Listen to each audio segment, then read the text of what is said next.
The King is coming, and we're asked to prepare a way.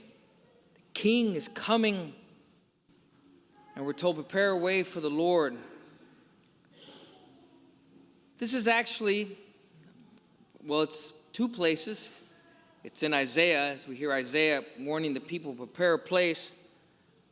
The Lord is coming. All the prophets seem to say something like this, but it ends with John the Baptist, which we'll get to in a second, who highlights most of Advent. He is sort of the Billy Graham of Advent. But this term, prepare the way for the King to tour his kingdom, this is actually it's kind of an ancient Roman, Middle Eastern precept. When a king would take over an area, conquer an area, and set up his government, he would call for a tour of his kingdom, and he would send out servants, and they would say just that, prepare a way for the king. And they would literally chop down trees, fill in valleys, and cut down small hills. I just learned this a couple days ago. They would cut down small hills so that his carriage and entourage could more easily make his way around. They would bring up the street, and they would bring down the hills and then clear the way.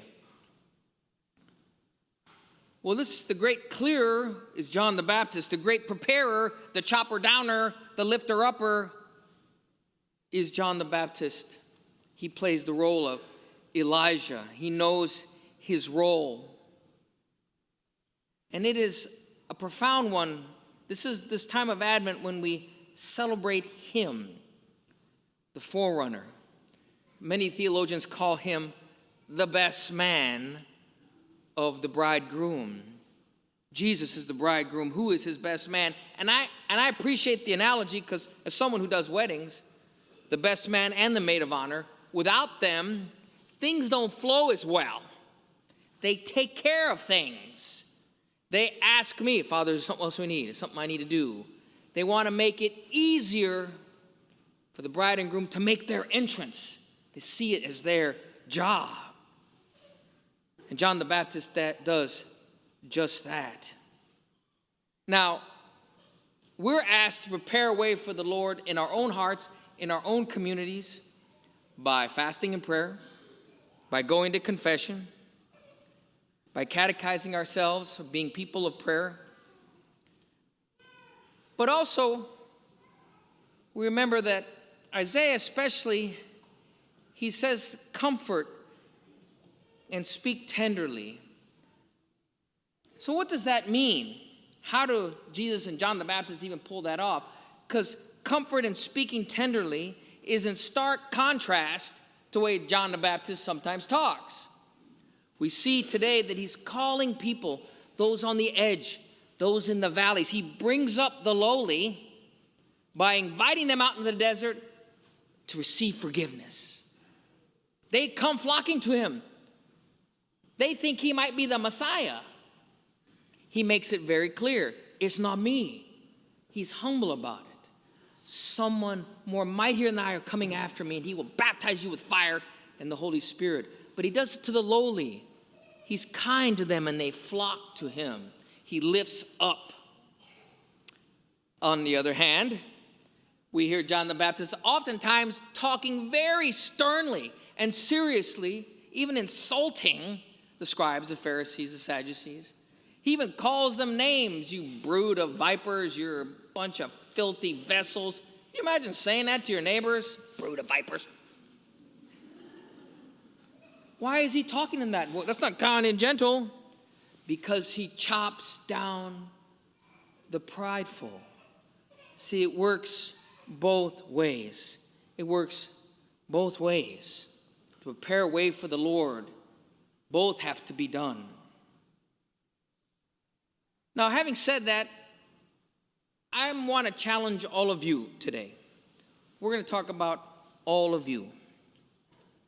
As we approach Christmas, as you can see, this place is getting fuller. And as we approach Christmas, there are people who are going to come on Christmas Eve and Christmas Day who don't usually come to church. Sometimes they're called Creasters, Christmas and Easter Catholics. Sometimes they're called CEOs, Christmas and Easter only. Either way, it is easy to have a bad attitude towards them. It is very easy. But we want to make them feel welcome. We want to lift them up because they'll walk in here sometimes late. And how can we do a better job of making them feel welcome, have a place for them, maybe even sacrifice on our part and your part? So, I got about 5 ideas.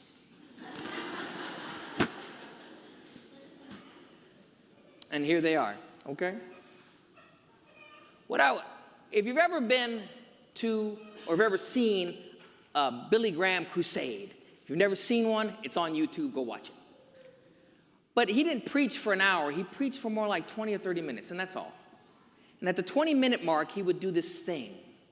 He would ask those on the rafters, come on down and receive Christ.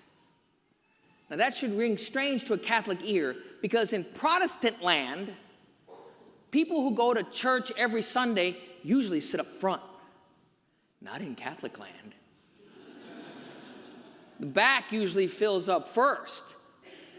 So, what I would say to all of you, Christmas Eve, Christmas Day, fill the front pews first. I'm talking to all of you in the back. Fill the front pews first. Now, you might say, Father, I have a walker, I have a cane. Great. I would like it if everybody in a walker and a wheelchair was up here in front. And we can give you communion first. We can give you communion first. To fill from the front.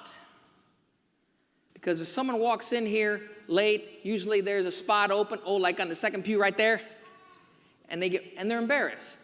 We want them to come in and have a spot to sit in. Okay, we want to have a spot to sit in. Because those who come in late might be filling up back there. And it's usually people with babies. And they're going to be running around and being distracting. We love babies. We love babies. The church is not crying, it's dying. And those babies will pay for your Social Security.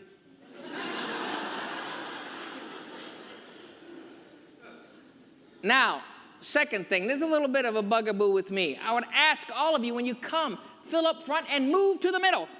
Don't be a pew hog. What's a pew hog? So what often happens is someone sits on the end. Let's say right here. They're sitting right here. They're looking all holy. And then someone comes in, and instead of moving over, they do this rigmarole where they get out. You let them get in. Move over. Move over. Because a lot of times they have a baby. And if they're caught in the middle with the baby and the baby starts crying, they got to climb over everybody to get out. Babies should be on the end. Babies should be on the end. I'm not finished. When you come on Christmas Eve or Christmas Day, there is no saving seats. No saving seats.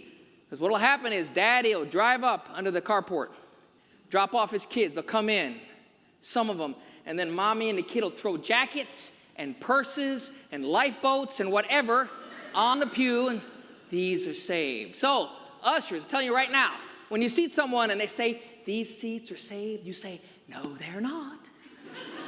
Scooch over. We'll find you a seat. And this next one may be the most challenging, so get ready. This we get actually from our Protestant brothers and sisters. They do this with their new parishioners. And they ask the older parishioners, the one who's been around for a long time, to sacrifice. Here it is. Ready? When you come to Mass on Christmas Eve, park far away and walk.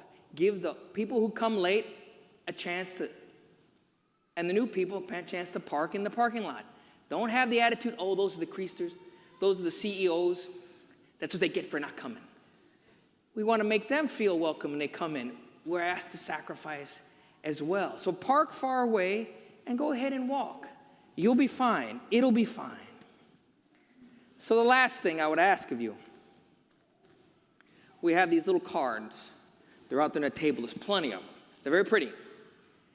What they is just a simple invitation. If you know somebody who hasn't been to Mass in a while, or is not sure when they're going, or not even Catholic, say, would you like to come to our Christmas Eve Masses?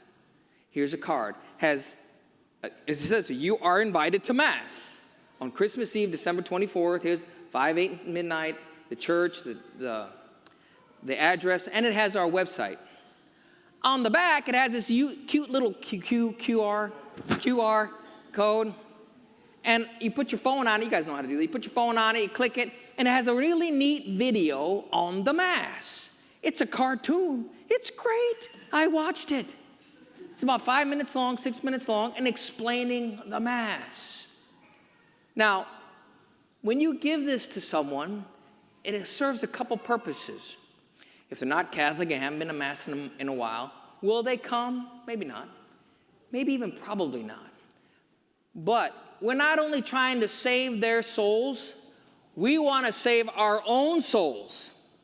We want to be able to say on the last day, when all of us rise from the dead, and we're all there with all these non-practicing Catholics, we want them not to be able to say, no one ever invited me.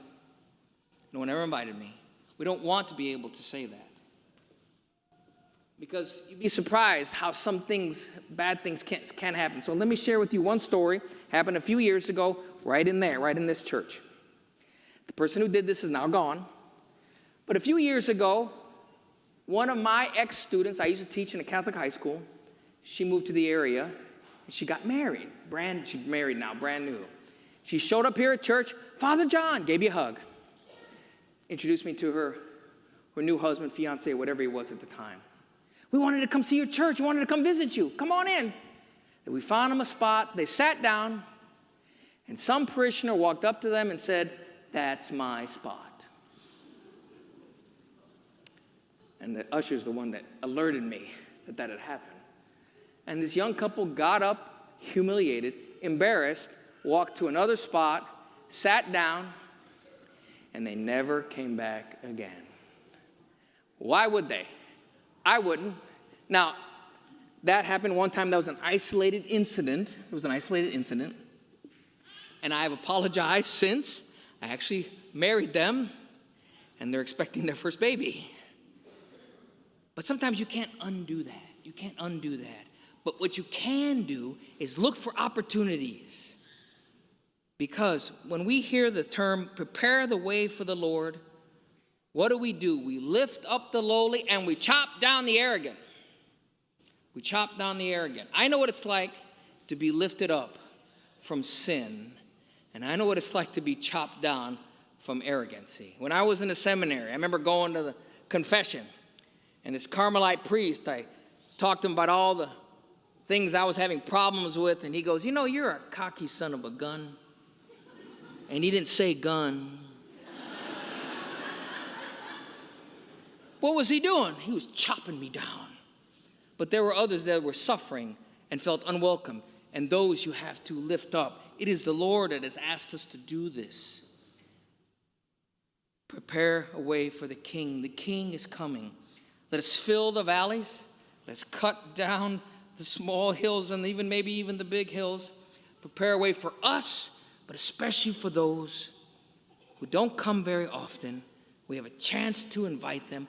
We want to save their souls and our souls and reintroduce ourselves and them to the newborn King.